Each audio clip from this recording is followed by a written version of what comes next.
Bonsoir.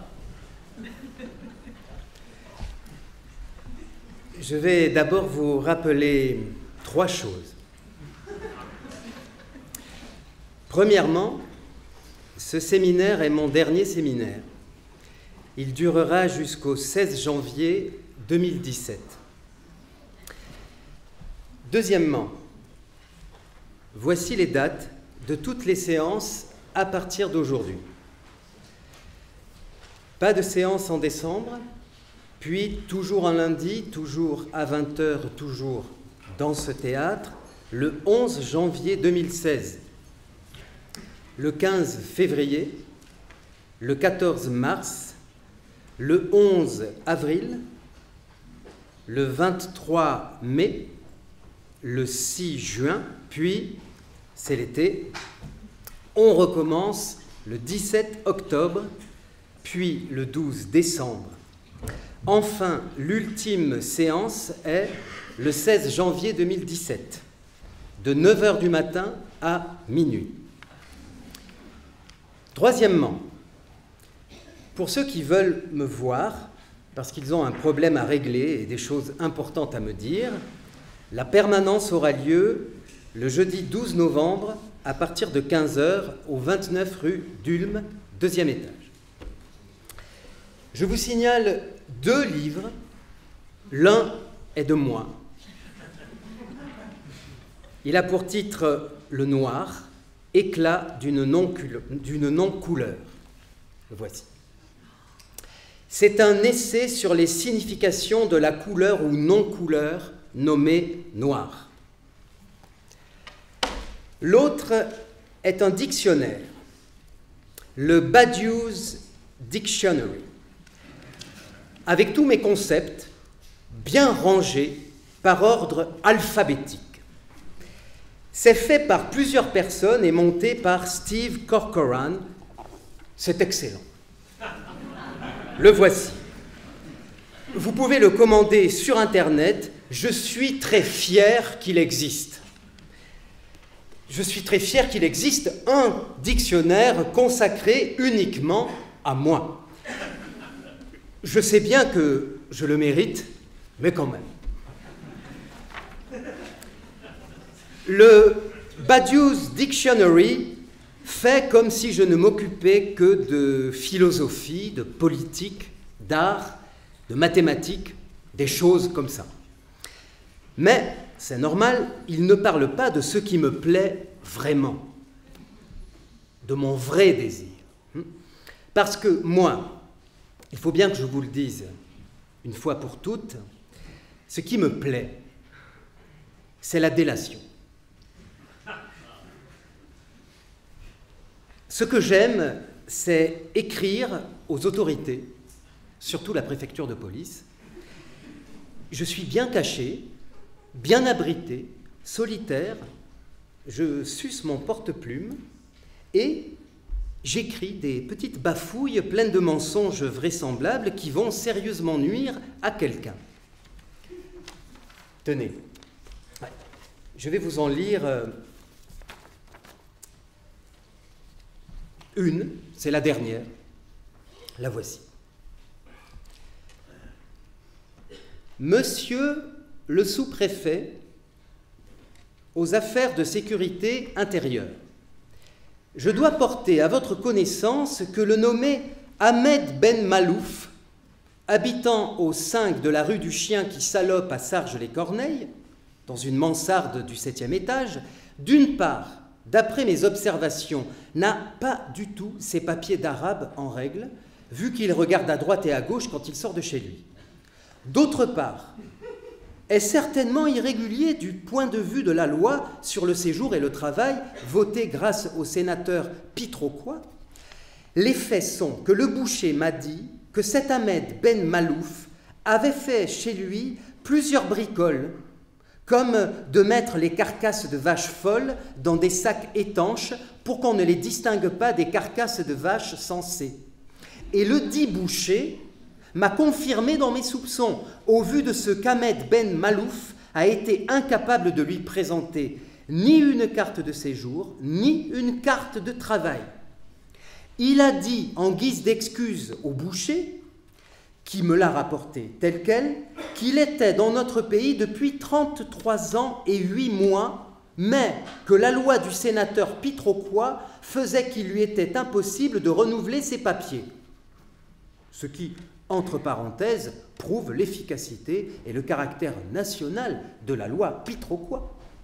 Je tiens à vous dire que je n'ai rien de personnel contre le nommé Ahmed Ben Malouf, auquel je n'ai jamais adressé la parole.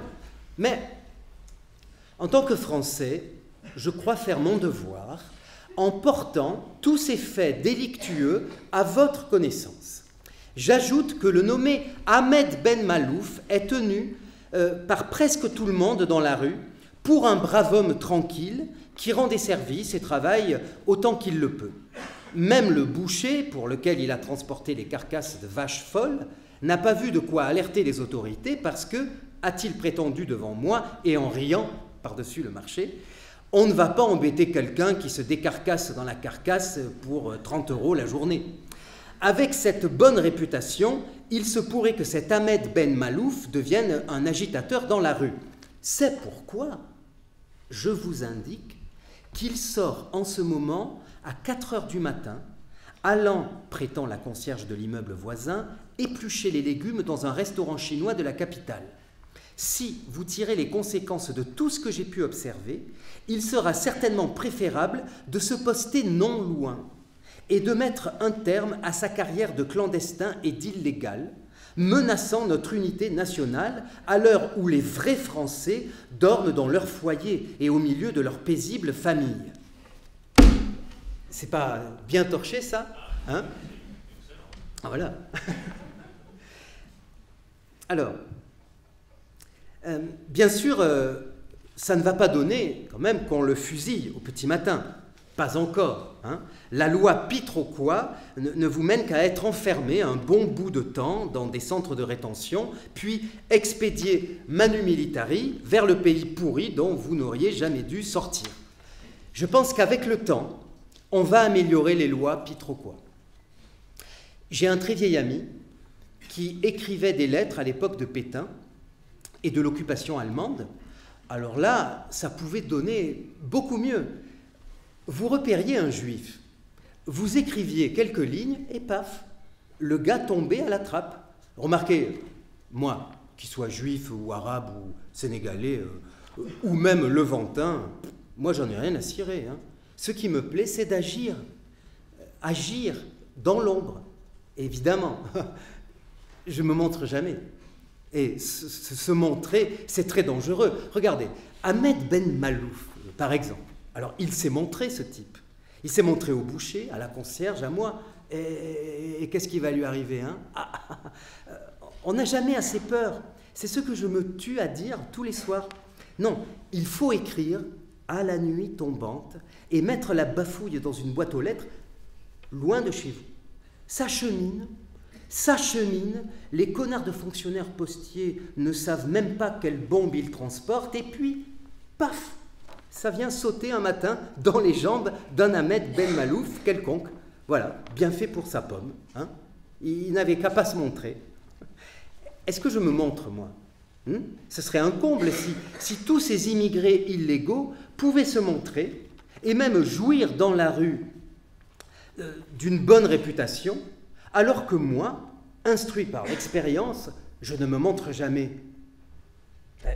Non seulement ils seraient ici alors qu'ils ne sont pas français, mais en plus, ils n'auraient pas peur. Alors que moi, bon français, je pète de trouille toute la journée, et à cause d'eux, en plus. Parce qu'un Français qui a la juste philosophie d'avoir peur de son nombre, on ne peut tout de même pas tolérer que ce Français soit dans la rue avec des Arabes et des nègres qui n'ont peur de rien. Tu vas voir, Ben Malouf, tu vas avoir peur, comme moi. Et voilà pourquoi. Qu'est-ce que vous faites là, vous? Eh bien, et vous, monsieur, et vous, pourquoi vous venez troubler mon cours? Qui êtes-vous? Ben, je suis votre voisin, Ahmed Ben Malouf. Oh, oh mon Dieu, c'est mon dénoncé. C'est mon dénoncé. Alors, oh là, bien, alors, qu'allez-vous faire de moi? Qu'allez-vous faire de moi, là? Ben, je sais pas trop. Qu'est-ce que vous en pensez? Ah ben tiens, dénonce-toi toi-même. Écris au préfet de police que tu as fait des illégalités sinistres. Et puis donne des preuves, hein. Et puis, brode là-dessus, vas-y. Mais il va m'arriver des choses épouvantables. La police va me saisir. Bah écris, Berwin. Bon, ça va. Bon, alors, non, j'ai l'honneur. J'ai l'honneur. Non, je crois de mon devoir. Non. Il m'est apparu comme important de porter à votre connaissance les agissements. Ah, les agissements. Non, les illégalités. Voilà. Alors, les illégalités, non, il vaut mieux les agissements, en fait, parce que c'est. Alors, je crois nécessaire de vous faire connaître les agissements il faut vraiment que je me nomme. Ben, tu vas pas dénoncer quelqu'un sans le nommer, hein? Tu m'as bien nommé, moi. Oui, mais si je me nomme, moi, c'est moi qu'on va arrêter. Ben tiens donc. Ça sera pas moi, en tout cas. Ça va. Alors, les agissements de Maurice Pied-Plat. Pied-Plat? Mais tu t'appelles Pied-Plat? Oh ben ça s'invente pas, hein. Le délateur Pied-Plat. Bon allez, dénonce-toi avec zèle. Pied plat. Tu vas pas courir vite, hein, pied plat, quand les argousins viendront te mettre la main au collet. Alors, sois bien convaincant. Hein. Le nommé pied plat a... qu'est-ce que je peux bien avoir pu faire? Bon, alors là, il n'y a que l'embarras du choix. Hein. Ben quoi Ah oui, je pourrais dire que je vous ai dénoncé à tort. Hein? Ou alors, ben je sais pas. Moi, je sais faire que ça. Dénoncer, c'est mon plaisir. Bon, ben écoute, trouve-moi quelque chose de plus corsé, hein. Bon, alors je pourrais peut-être dire...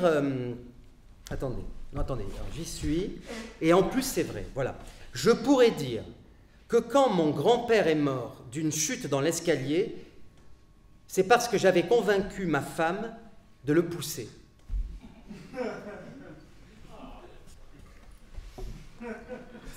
Ça va? Tu as fait assassiner ton grand-père par ta femme? Oui. Mais tu es une ordure inépuisable. Mais tu ne l'as même pas assassiné toi-même? Non. C'est un bon thème, ça fait une bonne lettre, quoi. Ça. Regardez, c'est en béton armé, écoutez, hein. Alors, donc, les agissements du nommé Maurice Pied-Plat. Alors voilà, j'ai pu apprendre par son voisin, sous l'empire de la boisson, qu'étant en vacances à Conflans-Sainte-Honorine, le sieur Pied-Plat, demeurant ordinairement rue du Chien qui salope à Sarges-les-Corneilles, a écrit plusieurs lettres à sa femme pour la persuader que son propre père, un impotent qu'il fallait sortir tous les jours comme un animal pour la promenade, se préparait par testament à donner la petite fortune qui lui restait à l'association pour l'amitié avec les peuples arabes. Alors, déjà, la présence de ce vieillard incontinent et cacochime dans le foyer conjugal exaspérait les époux Pied-Plat, ayant déclaré à maintes reprises, en présence notamment du boucher de la rue et de la concierge de l'immeuble d'en face, que torcher le vieux tous les soirs, elle n'en pouvait plus, dit telle qu'elle. Vu les opinions nationales de Maurice Pied-Plat et de son épouse, née Foutreveau, la destination arabe du testament du vieillard a été l'autre goutte propice au débordement du susdit vase. Moyennant quoi, harcelé par les lettres de son époux, Madame Pied-Plat a un jour poussé dans l'escalier le vieux qu'elle accompagnait pour sa promenade, lequel est tombé de haut en bas jusqu'à ce que mort s'en suive. L'affaire a été classée accident. Mais j'ai pu parvenir à la certitude que machiner depuis Conflans-Sainte-Honorine, c'est d'un crime bel et bien qu'il s'agit à Sarges-les-Corneilles. Je dispose de plusieurs preuves, et notamment d'une des lettres de Maurice Pied-Plat, qui éclaire d'un jour cru ce qui mérite le nom de « l'affaire de la rue du chien qui salope ». Je tiens ce document à votre disposition, à condition que vous ne me demandiez pas où je me le suis procuré. Voilà. Hein? C'est comme ça. Ça, c'est vraiment un de mes très très bons projets. C'est fin, c'est enveloppant. Pied-Plat est cuit. Ben, tu es cuit. Parce que c'est toi, Pied-Plat. Ah oui. Alors, en tout cas, tu vas me mettre ça à la poste à la nuit tombante, hein, et gare à toi si je n'observe pas très très vite les conséquences. Hein.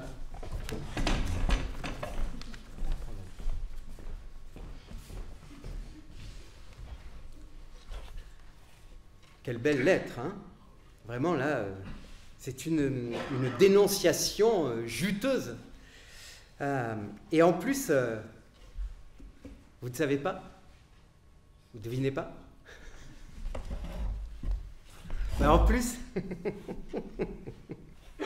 en fait, je m'en suis rudement bien tiré. C'est ça la meilleure, c'est ma meilleure.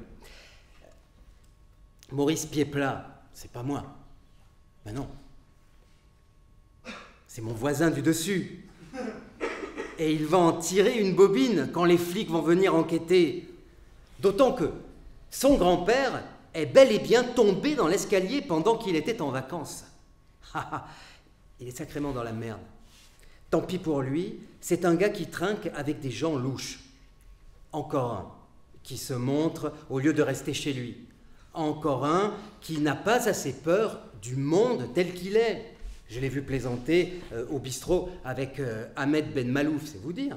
Trinquer avec cet arabe fou, vous vous rendez compte? C'est presque un délit illégal, ça. Si les Français n'ont même plus peur des Arabes, mais où va la société, hein?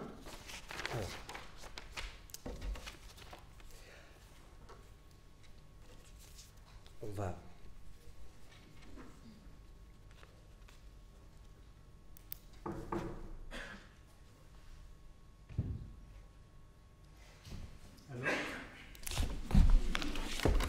Toujours dans tes petites affaires de délation en public, là.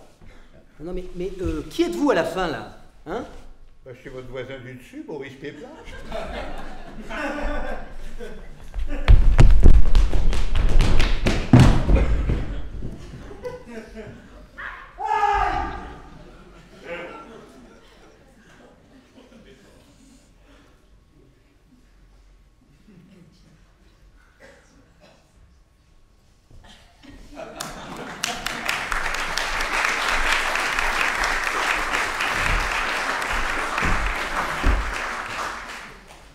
Bonsoir à tous.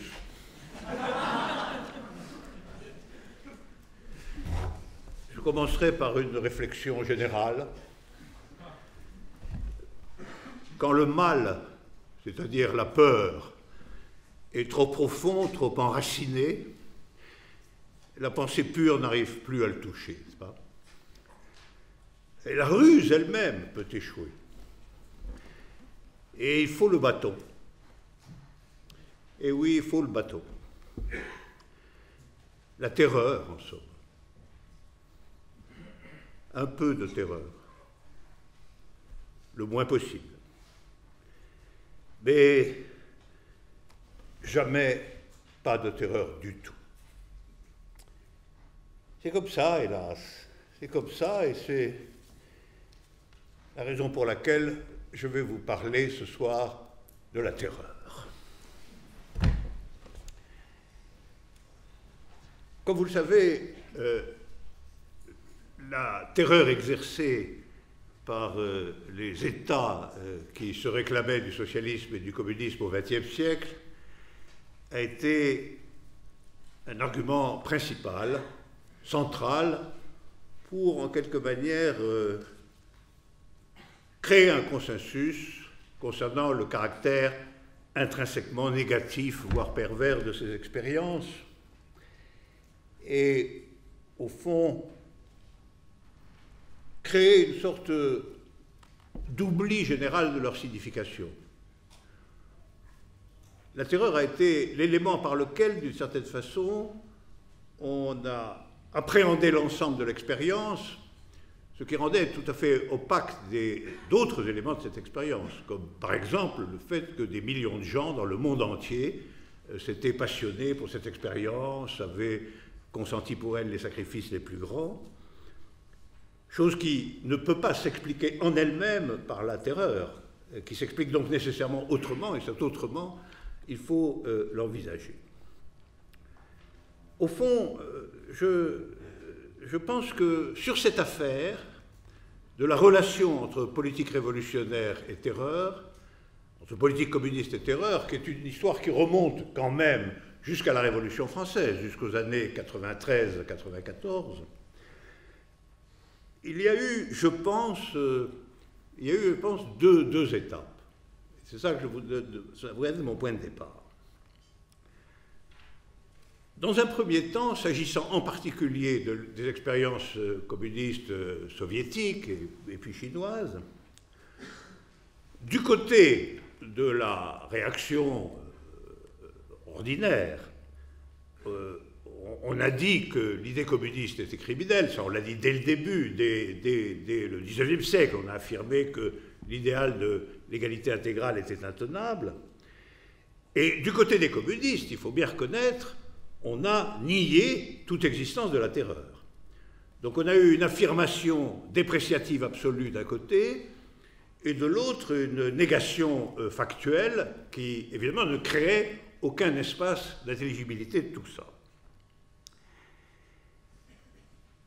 Il y a eu ensuite une seconde séquence historique, dans laquelle en réalité nous sommes encore, où l'antitotalitarisme, appelons-le comme ça, la conception démocratique et antitotalitaire a affirmé en réalité l'existence d'un lien organique, d'un lien nécessaire, d'un lien irrécusable entre les idées révolutionnaires communistes considérées comme utopiques et la terreur d'État. En réalité, nous sommes encore plus ou moins consensuellement dans cette vision des choses. C'est-à-dire qu'on ne voit pas émerger de possibilités affirmatives claires, défaisant réellement ce lien, considéré au fond un peu généralement comme inéluctable, à savoir le lien entre terreur d'État et idée d'émancipation universelle de l'humanité, idée communiste, appelons-la comme on veut pour l'instant. En particulier, a presque entièrement disparu l'idée qu'on puisse imaginer un bouleversement complet du régime de la propriété, et en particulier, comme le disait Marx, pour résumer son ambition, la progressive disparition de la concentration de la propriété privée comme règle sociale majeure, le fait que ceci soit nécessairement lié à la terreur d'État a entraîné pratiquement la disparition de cette hypothèse elle-même. Il y a eu pratiquement, vous pouvez lire partout ce qui se dit pour et contre l'état des choses actuelles, personne ne soutient que le cœur de la question, c'est la disparition de la propriété privée, qui était la formule de rassemblement idéal, telle que Marx la voyait spontanément dans le manifeste du Parti communiste. Alors je pense que sur cette question, qui est la question de la terreur prise dans ses différents biais, il faudrait ouvrir une troisième séquence.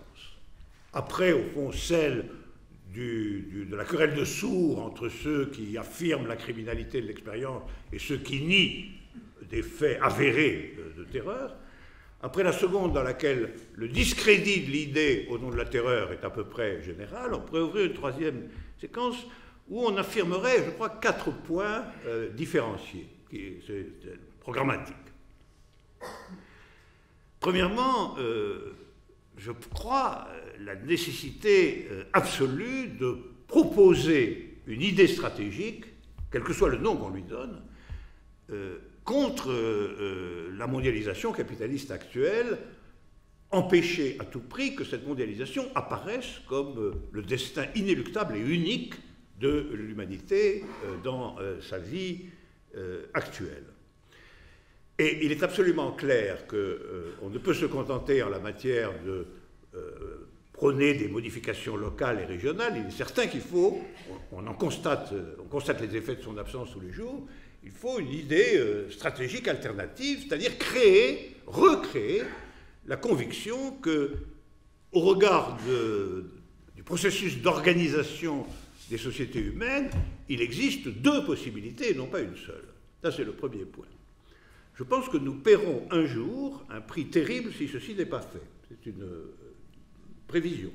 Tant que nous resterons enfermés dans la conviction qu'en réalité, un seul modèle d'organisation des sociétés est actuellement défendable et positif, qui est celui qui nous domine, qui domine à l'heure actuelle tous les pays du monde, y compris la Russie, y compris la Chine. Tant que nous resterons enfermés là-dedans, nous irons vers de redoutables catastrophes. Donc c'est le premier point. Le deuxième point, c'est la reconnaissance, la nécessité absolue de reconnaître le caractère terroriste de toute tentative d'incarner strictement cette vision dans un État. Et reconnaître que l'identification absolue de l'idée à l'État qui la réalise, ou aux formes de pouvoir qui la réalise en général, a en effet démontré son caractère non seulement mortifère, mais impuissant.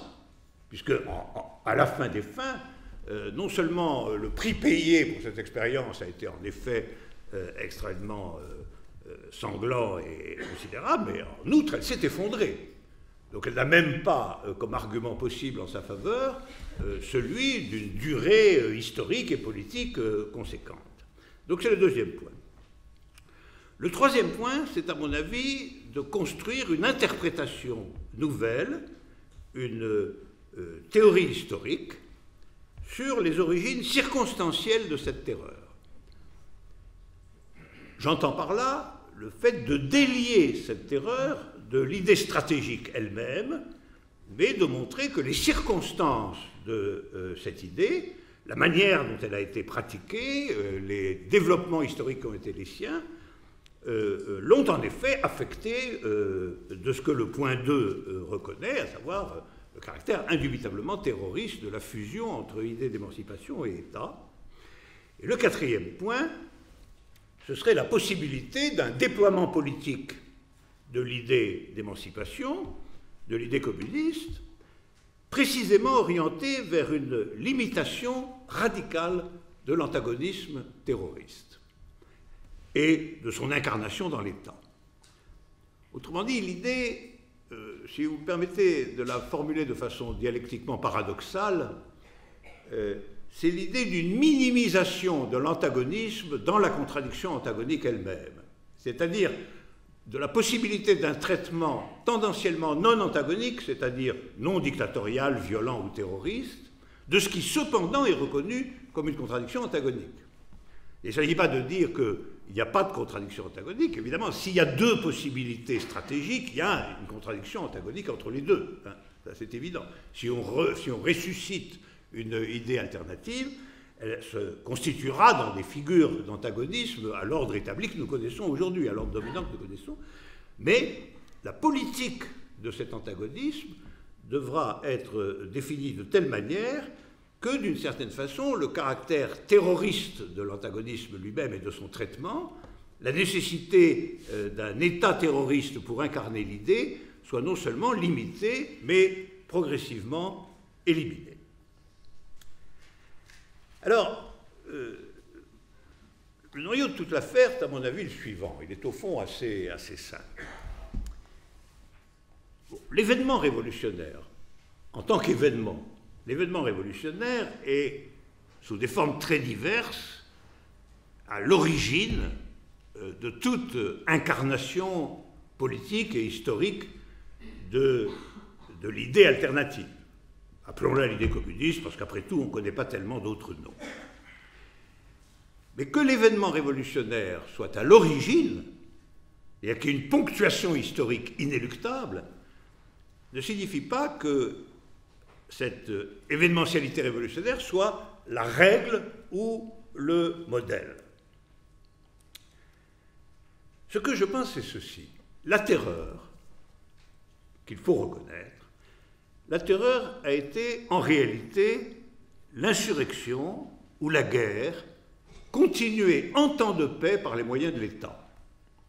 Et comme si l'État socialiste, l'État de dictature du prolétariat, peu importe son nom, comme si cet État était la coagulation, la forme figée et durable dans laquelle les moyens utilisés dans l'insurrection et dans la guerre devenaient en réalité aussi les moyens de la construction et de la paix. Et alors, or, ce que je pense, c'est que même si l'idée neuve, l'alternative au monde actuel, a dû traverser les péripéties de la guerre et de l'insurrection, nous ne pouvons pas évacuer, ignorer ou prévoir même. Je pense que le point, c'est que la politique de cette idée, c'est-à-dire la construction de sa durée, parce qu'une politique, c'est la construction d'une durée spécifique, la construction de son durée ne doit jamais être réductible à l'insurrection ou à la guerre. Autrement dit, la réalisation politique de l'idée ne doit pas considérer que parce que la contradiction est antagonique, les formes spécifiques de cette durée sont toujours sur le modèle de l'affrontement guerrier.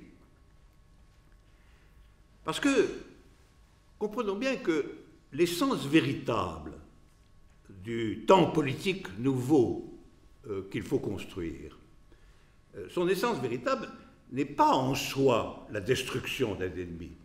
C'est ça le point. La durée de la chose n'est pas la durée de la destruction de l'ennemi.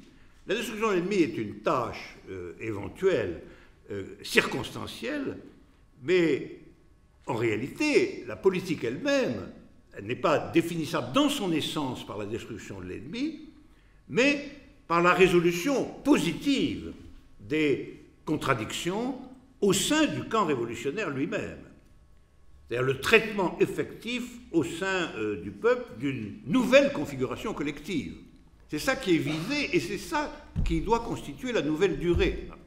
Si la nouvelle durée est captive d'un modèle qui est le modèle de la guerre, en réalité, l'incarnation de cette idée sera un État terroriste. C'est inévitable.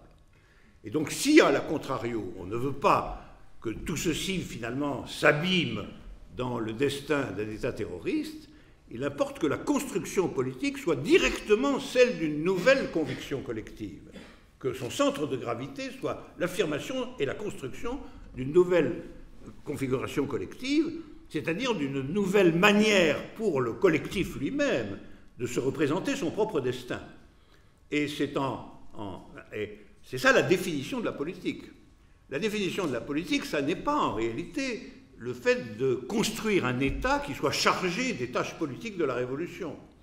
C'est que les tâches politiques de la Révolution, les tâches politiques de l'idée, les tâches politiques du communisme, comme vous voulez, c'est la construction politique d'une nouvelle configuration collective au sein du collectif, et non pas dans la figure de l'État séparé, même si cette figure doit être maintenue un temps assez long.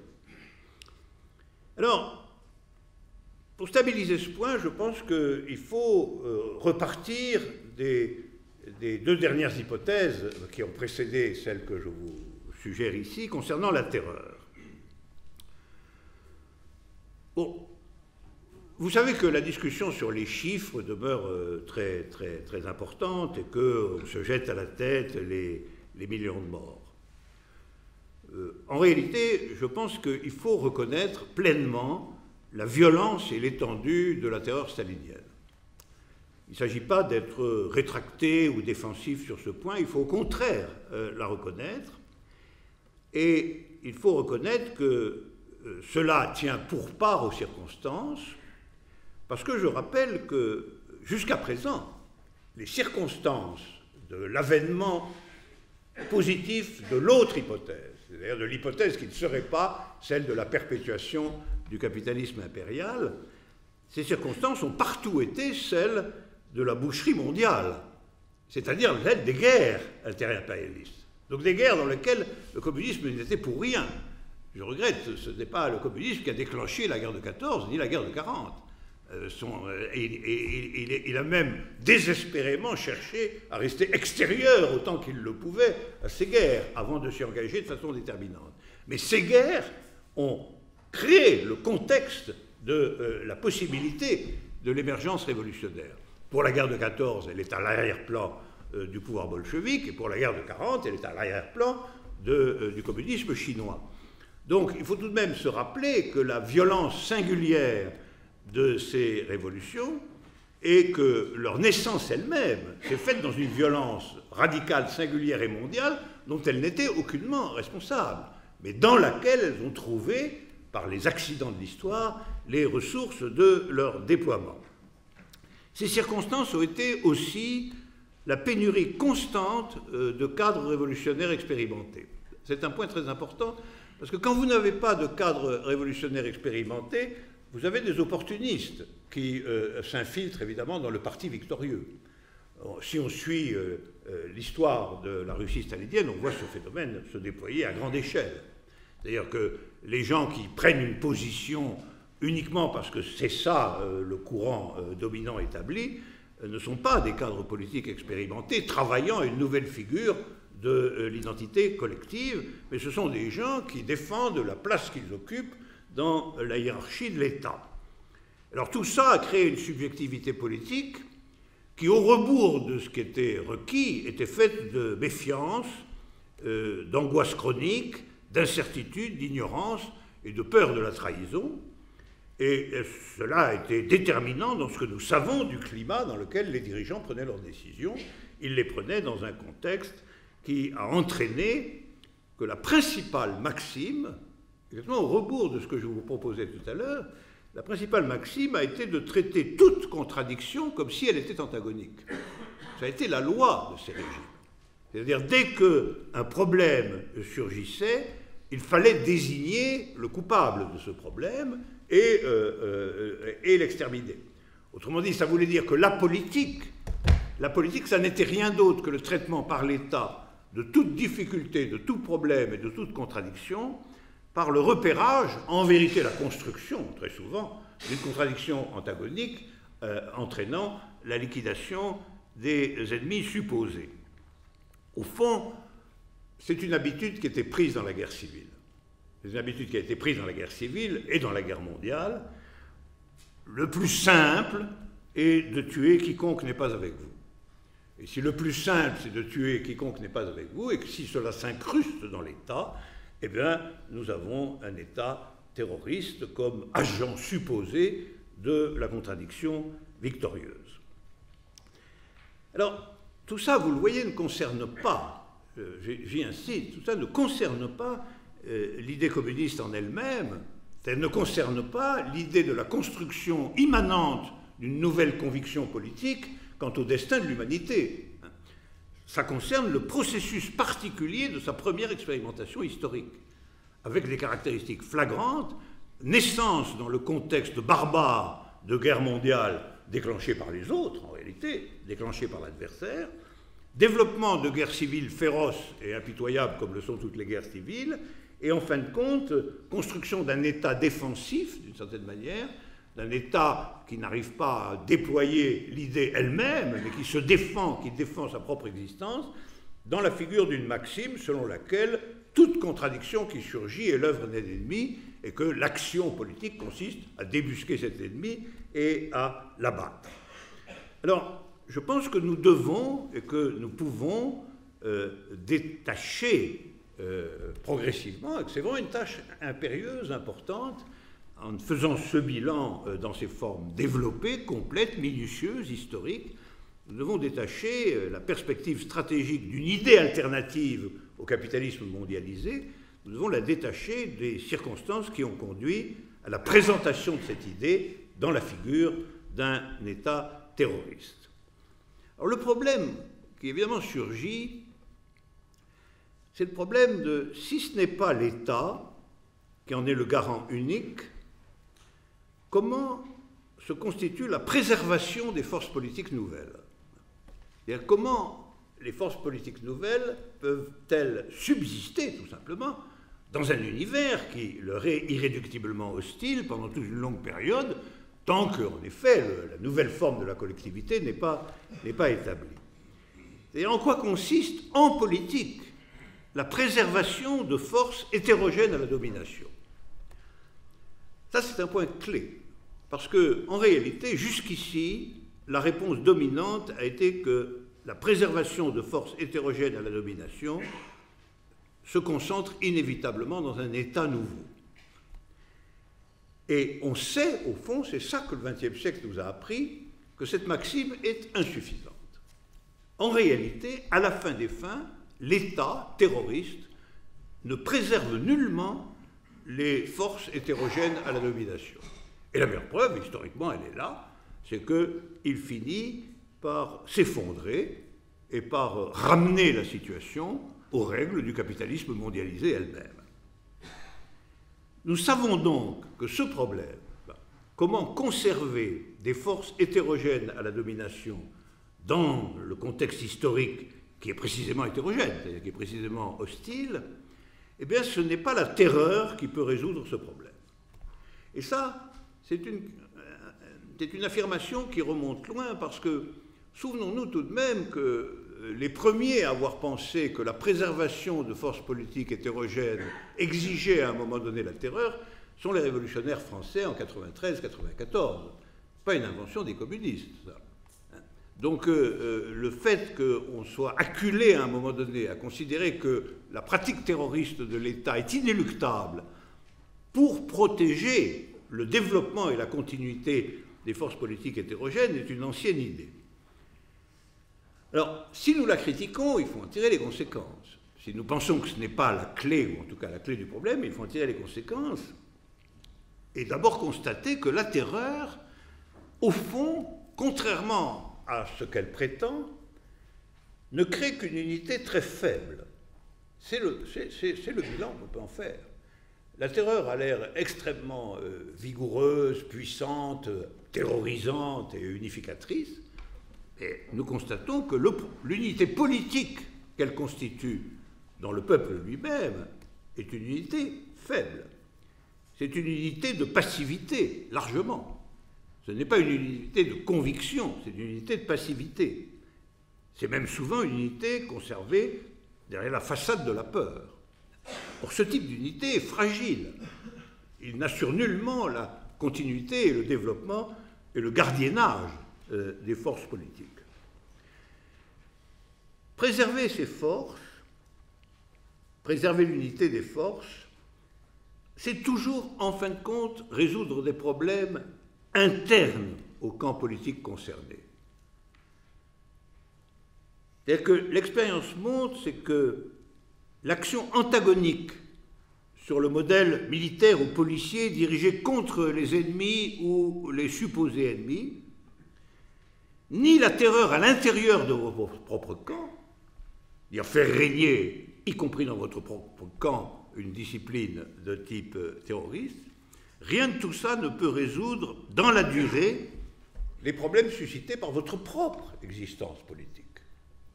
Votre propre existence politique, en définitive, n'arrive pas à s'incarner dans la figure des postures étatiques terroristes, en dépit de leur apparente vigueur pendant tout un temps. Donc, ces problèmes relèvent de ce que Mao Tse-tung a nommé la juste résolution des contradictions au sein du peuple. Et en vérité, peut-être la thèse fondamentale de l'avenir, c'est d'afficher un primat de la résolution des contradictions au sein du peuple sur le maniement de la contradiction antagonique. C'est-à-dire considérer que les figures par lesquelles se construisent de l'intérieur de votre propre camp politique la position et la solution des problèmes sont une garantie de gardiennage de la force politique beaucoup plus consistante que la terreur imposée par un appareil séparé. Alors pour complètement comprendre ce point, il faut insister sur une chose qui est très, très simple, mais qui est très, très peu admise. C'est que la politique, c'est la recherche de solutions à des problèmes politiques. C'est-à-dire que la politique, ce sont des problèmes, et c'est le mouvement de solution de ces problèmes qui constitue la garantie de la durée d'une politique. Autrement dit, la politique de type émancipatrice, de type communiste, est une activité immanente. C'est pour ça que ça a à voir avec le cours qui se fait ici sur l'immanence des vérités. C'est une vérité immanente, c'est-à-dire c'est une activité qui est sous le signe d'une idée partagée. Ça, c'est fondamental. Elle n'est pas sous le signe d'une peur partagée, ni même sous le signe d'un intérêt partagé. Les deux variantes du problème. Au fond, la doctrine économiste, c'était que tout rassemblement se fait dans la figure d'un intérêt partagé. Et la vision terroriste, ça a été toute unité se fait, à la fin des fins, dans la figure d'une peur partagée. Une peur partagée de l'ennemi et des moyens disposés contre l'ennemi, les deux à la fois. En réalité, l'activité unifiée se fait sous le signe d'une idée partagée, c'est donc une activité subjective. D'abord, c'est la construction d'une subjectivité politique forte qui est portée et modulée par des différences, en réalité, d'abord, pas par des unités. Et c'est là le traitement en problème des différences qui crée l'unification, et ce n'est pas une activité déterminée par des contraintes extérieures. Autrement dit, il faut se délivrer de la prédominance supposée de l'économie, qui induit le fait que la politique, c'est en réalité l'expression d'intérêts communs, en même temps qu'il faut se débarrasser de l'idée que toute unité relève à la fin des fins du formalisme juridico-policier de l'État. Alors moi je dirais, tout problème politique, et la politique ce sont des problèmes, tout problème politique se ramène à un problème d'unité d'orientation, de construction aussi lente et longue qu'il le faut, c'est un problème très important, problème d'unité d'orientation sur une question collectivement définie comme étant la question principale du moment ou de la situation.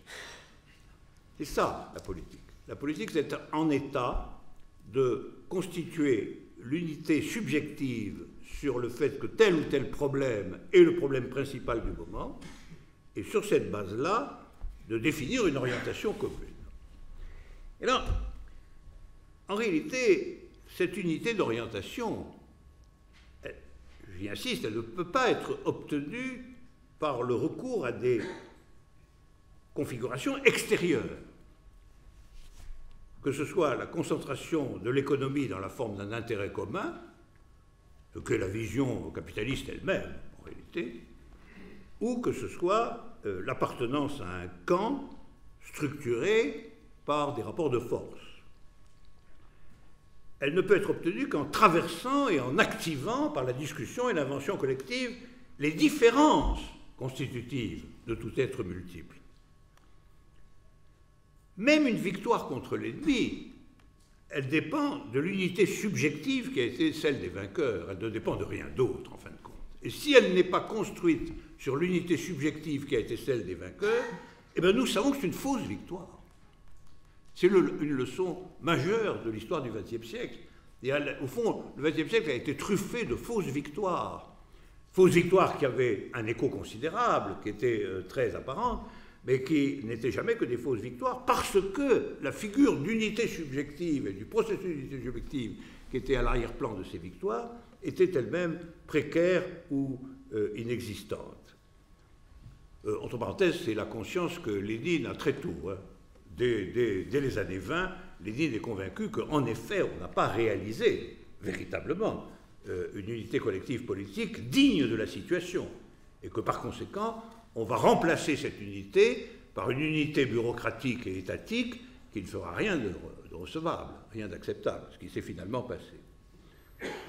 Autrement dit, la clé d'un traitement victorieux des antagonismes, c'est-à-dire du conflit avec l'ennemi, réside au long cours dans la juste résolution des contradictions au sein du peuple, ce qui est en réalité la définition de la démocratie réelle, juste résolution des contradictions au sein du peuple par position collective des problèmes et définition d'une orientation.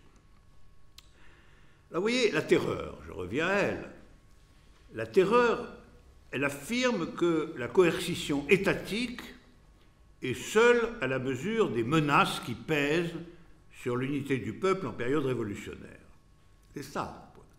Elle essaie de s'estimer, de se montrer elle-même comme la seule à la mesure des menaces qui pèsent sur l'unité du peuple en période révolutionnaire. Et il faut bien reconnaître que c'est une idée qui emporte l'adhésion subjective de beaucoup, quand le péril est très grand et quand la trahison est très répandue.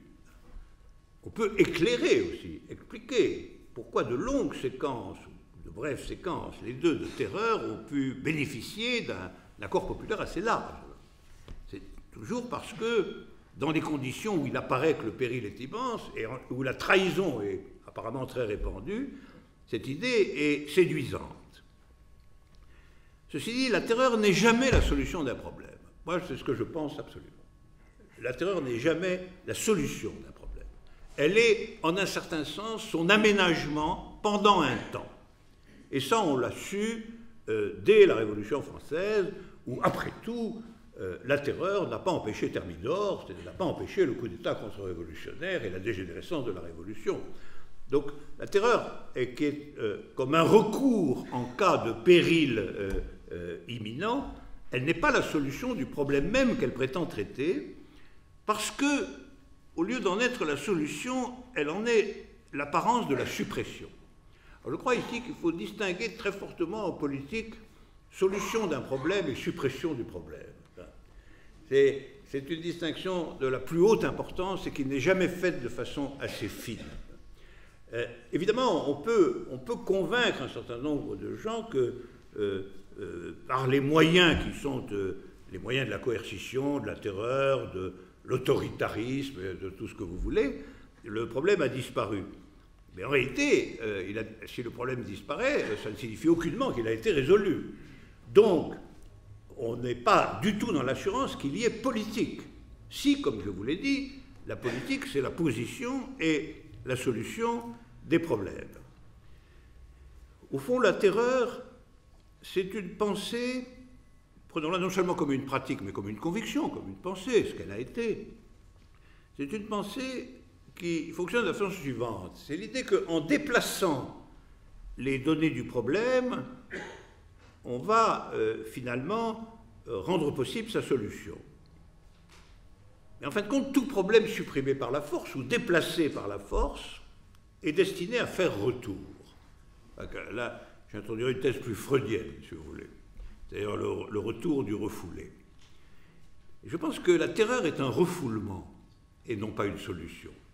Elle prétend éradiquer l'adversaire dont elle parle. En réalité, elle en rend inéluctable le retour. Au fond, habitué, vous comprenez, un État terroriste est un État qui est habitué aux solutions purement apparentes. Il y a un problème, on a trouvé les coupables, on les a exécutés, le problème a disparu.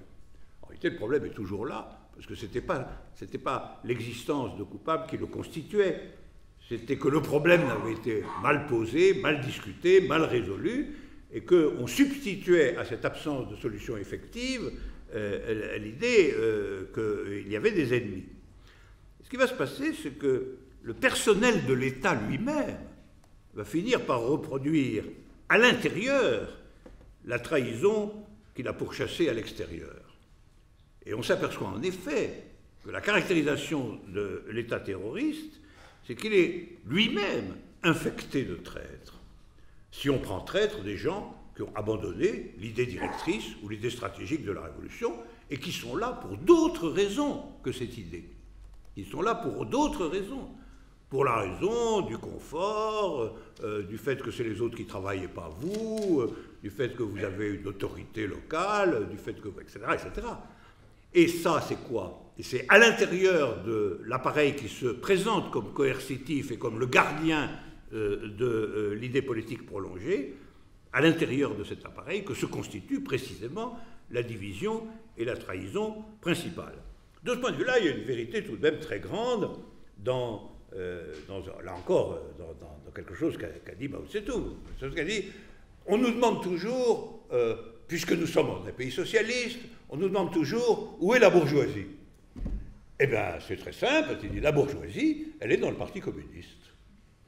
Et voilà, et ça c'était bien vrai, parce que d'une certaine façon, à partir du moment où le parti ou la figure de l'État n'est plus investi par la conviction émancipatrice, à partir du moment où l'État socialiste n'a plus aucun rapport avec le déploiement de l'idée communiste, d'une certaine manière, ça veut dire que l'appareil coercitif lui-même se maintient par la terreur dans des projets ou dans des intentions qui n'ont plus rien à voir avec l'hypothèse initiale.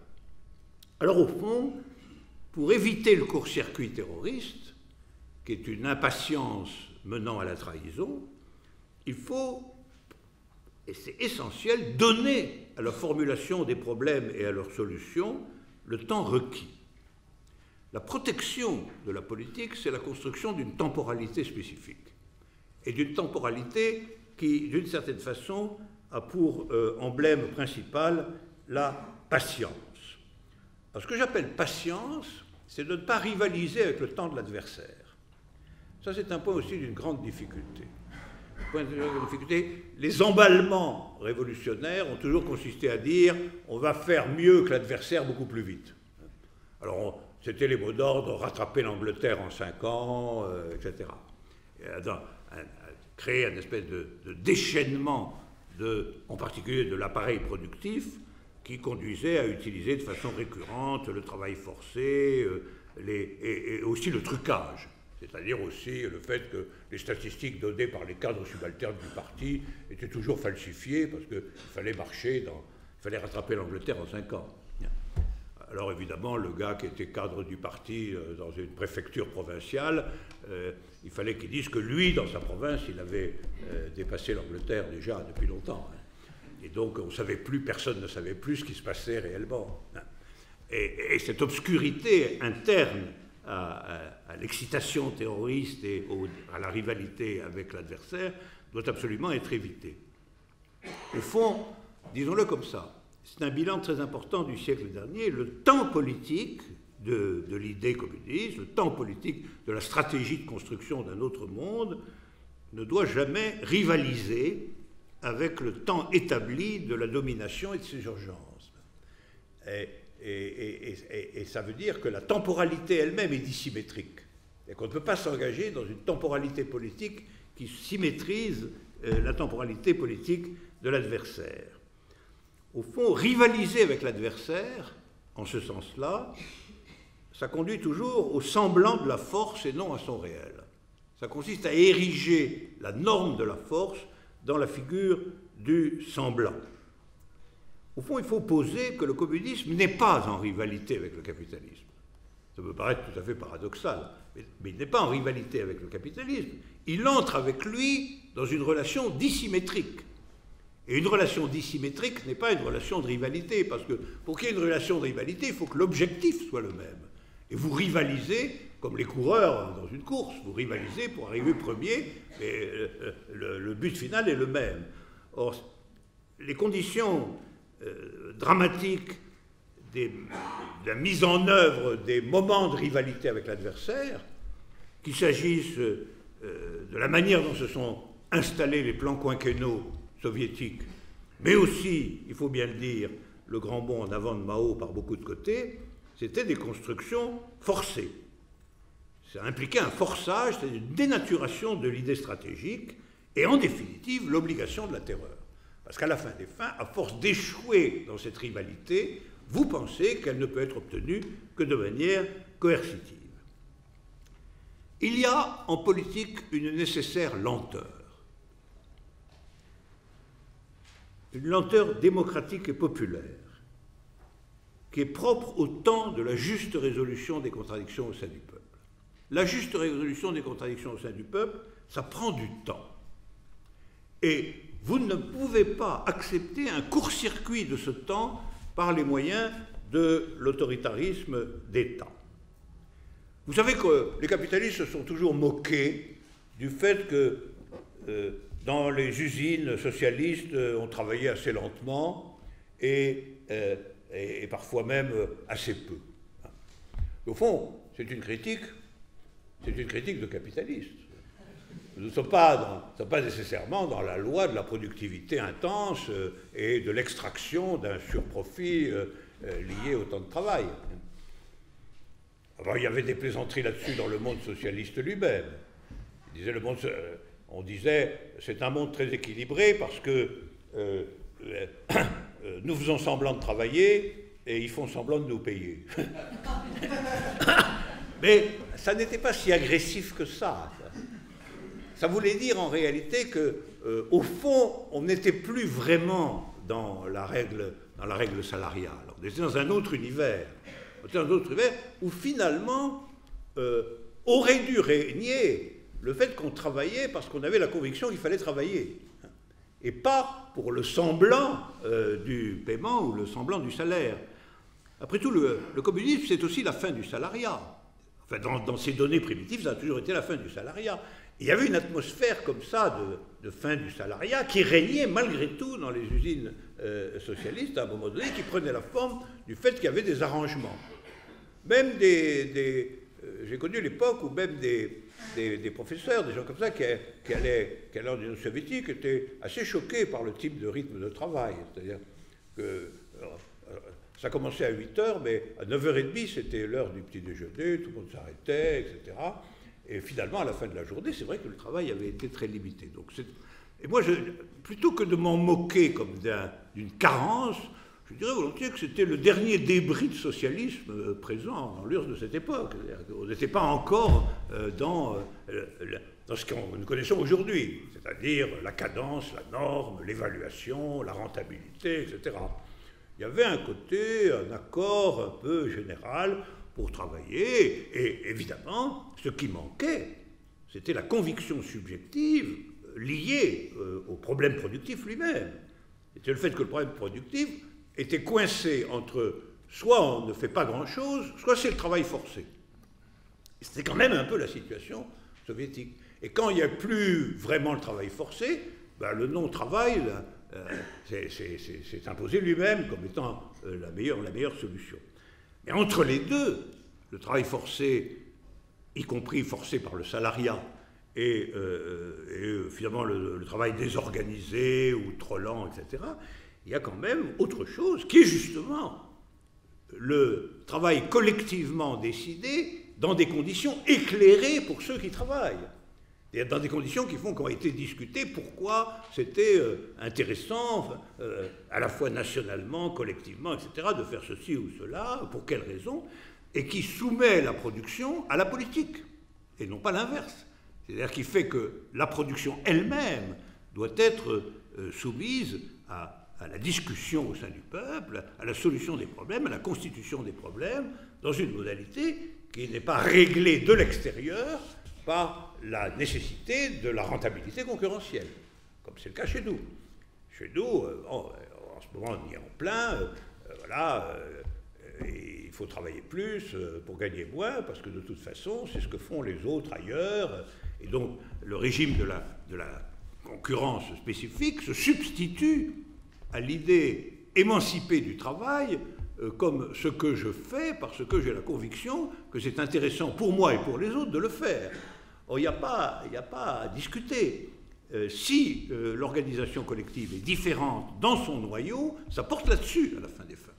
Ça porte sur le statut effectif du travail et la relation ou la non-relation du travail à l'argent et à la circulation monétaire en tant que telle.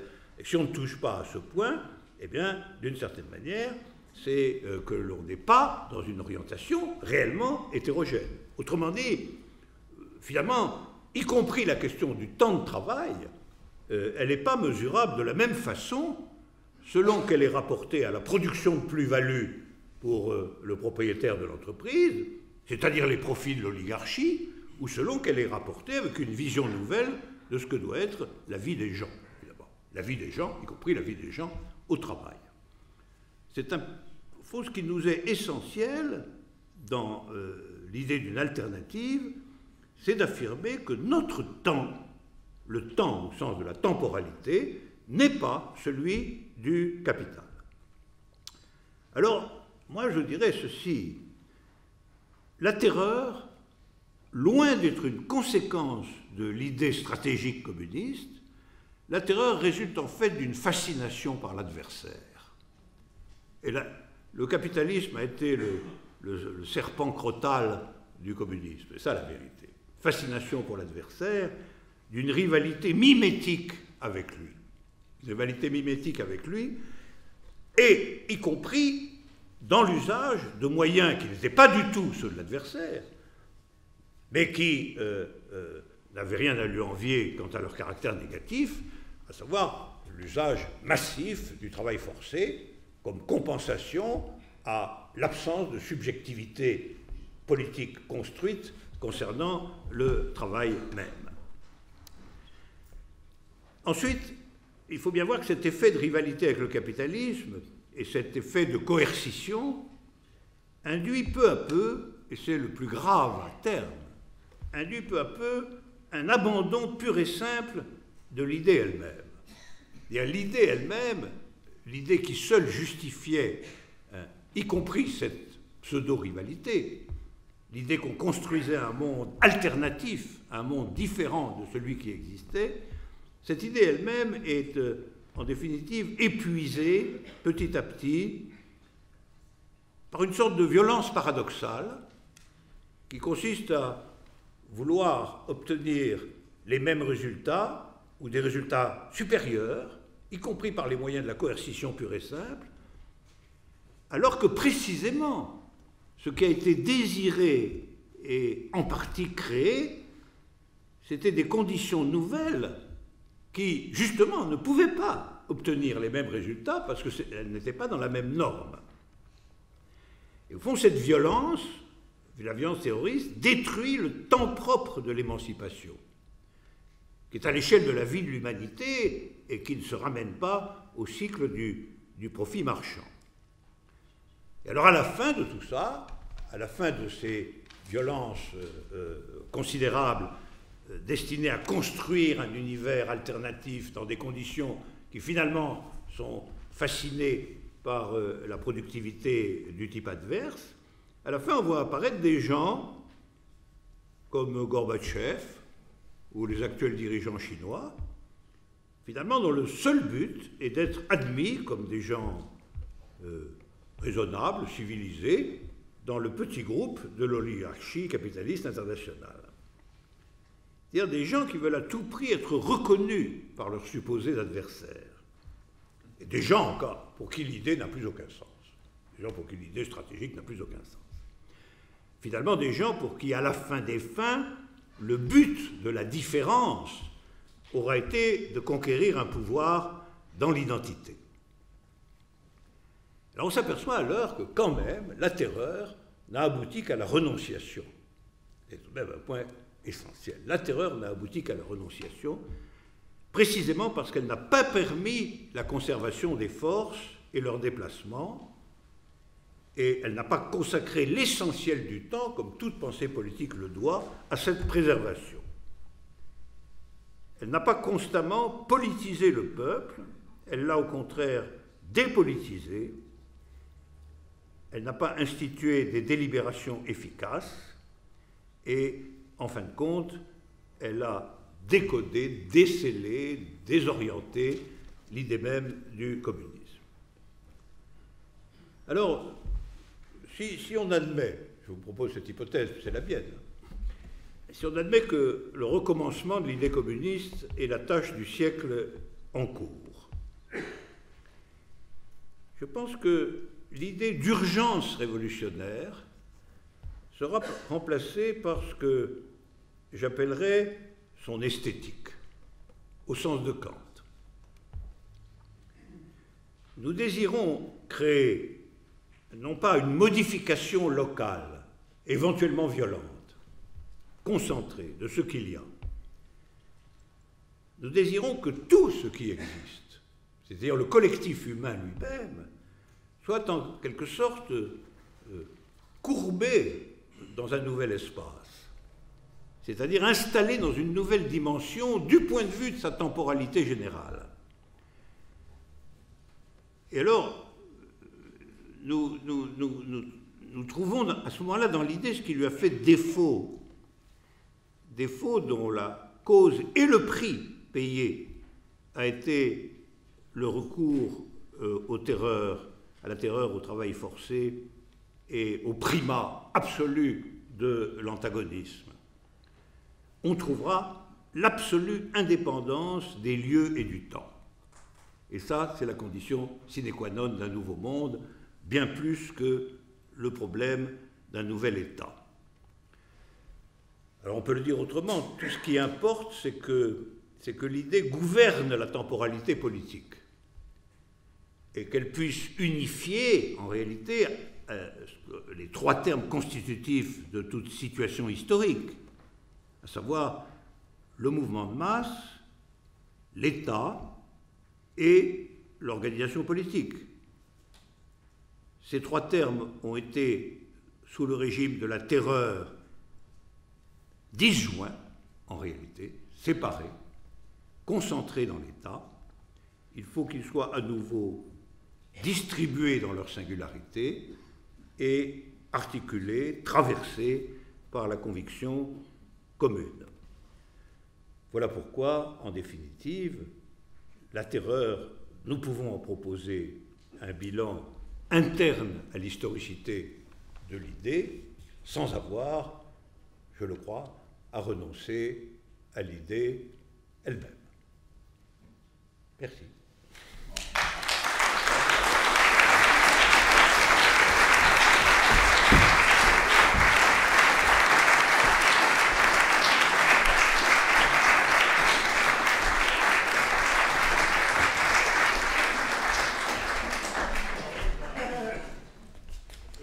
Il a un drôle d'heure, hein.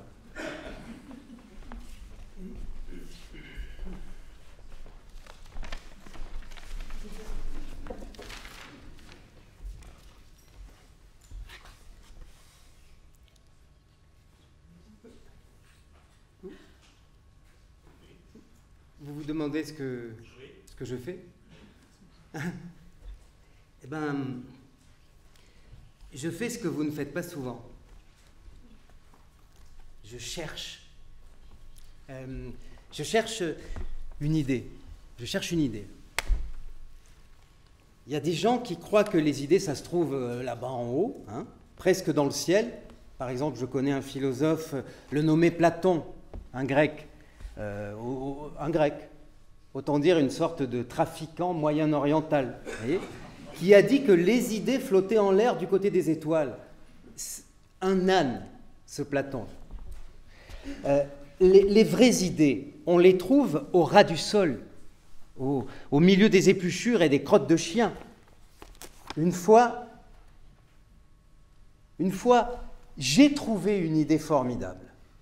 Vous savez où? Dans une poubelle, entre une couche culotte pleine de caca et des coquilles d'œufs pourries. Une idée comme on n'en trouve pas beaucoup dans la vie, et même en passant, comme moi, avec son nez dans les détritus. Bon, allez, vous brûlez d'envie d'entendre cette idée. Normalement, je ne dis pas mes idées, je les garde. Je ne l'ai dit à personne. Il faut se méfier de tout le monde, rester barricadé chez soi et garder ses idées dans son portefeuille. Celui qu'on met sous l'oreiller, au moment de s'endormir. Mais cette idée-là, celle-là, c'est une vieille idée. Alors, je l'ai complètement usée, je peux vous la donner. C'était un collier de chien avec la plaque, le nom, l'adresse. Oui, parce que je dois vous dire que les bonnes idées, elles ne sont pas du tout comme le prétendait le Léventin, dont je vous causais tout à l'heure, le trop fameux Platon. Elles ne sont pas invisibles, célestes et tout le tremblement, non. Comme tous les Levantins, ce Platon était une saloperie d'intellectuel. Pour tout vous dire, une idée, ça n'a rien d'idéal.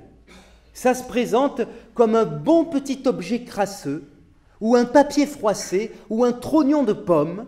Et là, il s'agissait d'un collier de chien, avec, marqué dessus, « Médor, propriété de Maurice Piedplat, 5 rue du Chien qui salope, Sarges-les-Corneilles. » Et le numéro de téléphone idoine. Elle sentait bon, cette idée, parce que, déjà, appeler son chien Médor, de nos jours, c'est d'une connerie à faire peur. Ensuite, être un chien et habiter rue du Chien qui salope, c'est grotesque. Ensuite, appartenir à un nommé Maurice Piedplat quand on est un Médor, c'est à faire peur. Mais le plus fort de l'idée, ce qui faisait que c'était vraiment une idée, c'est que Maurice Piedplat est mon voisin du dessus.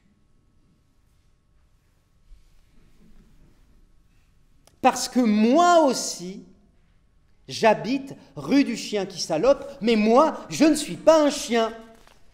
J'ai le droit.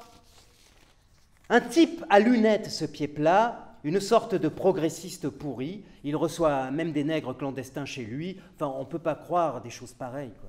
Alors, j'avais bien vu qu'il avait changé de chien récemment, cet enfoiré de Piedplat. Il avait un clébard horrible avec des longues oreilles rousses, ça devait être le Médor en question. Et maintenant, il avait un autre clébard affreux, avec le poil blanc, tout ras, une gueule implorante, une gentillesse à vomir. Je suppose que vous voyez l'idée.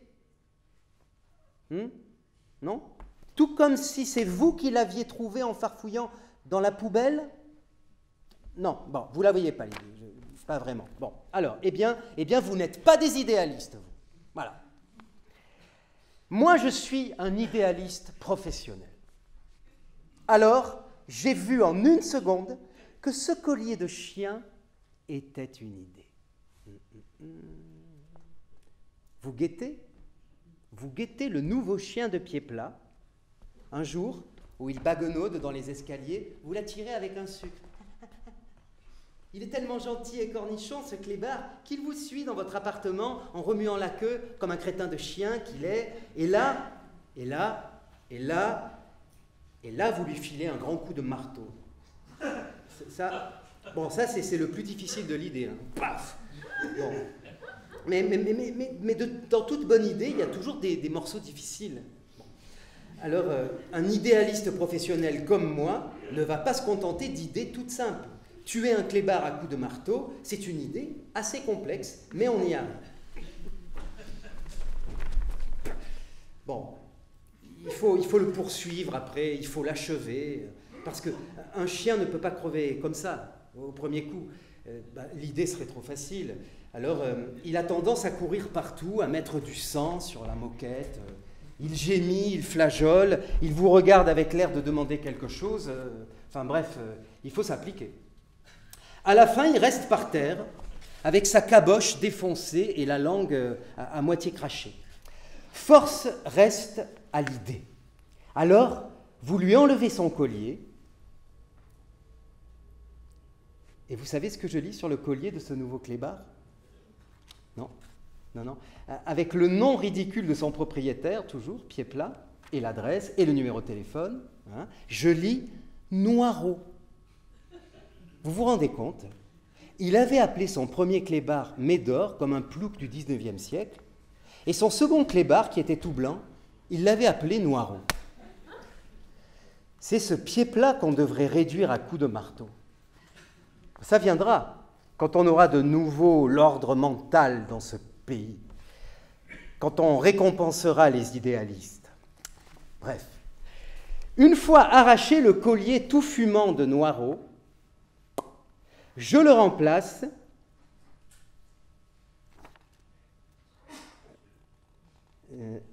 par le collier de... voilà, très bien, par le collier de Médor. Je lui mets l'idée trouvée dans la poubelle et je dépose le cadavre de Noiraud avec le collier de Médor sur le paillasson de Piedplat. Vous l'avez là devant vous, le grandiose de l'idée. Imaginez Piedplat. Quand il trouve son clébard tout défoncé et sanguinolent, Il s'approche, il s'agenouille, il pleure, il veut être sûr, il regarde le collier, et devant ses yeux, il a le spectre de Médor.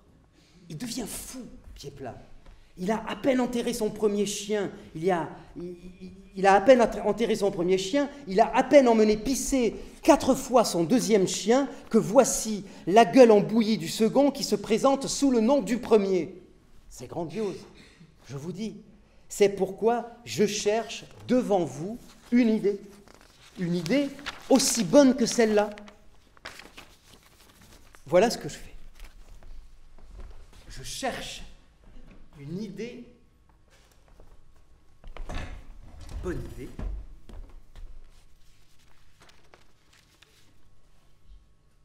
je vais trouver une idée. Il va me falloir une idée. Je pourrais trouver. J'ai une idée. Mais qui êtes-vous? Qui êtes-vous? Mais qui êtes-vous? Non mais...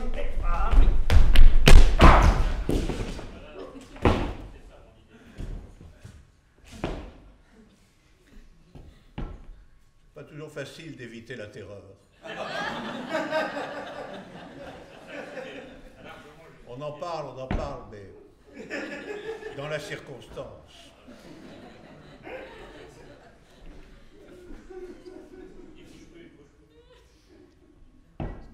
Marquez, c'est peut-être pas la terreur. C'est juste le conflit de 2 idées. C'est Platon qui va être content. C'est une querelle d'idéalistes.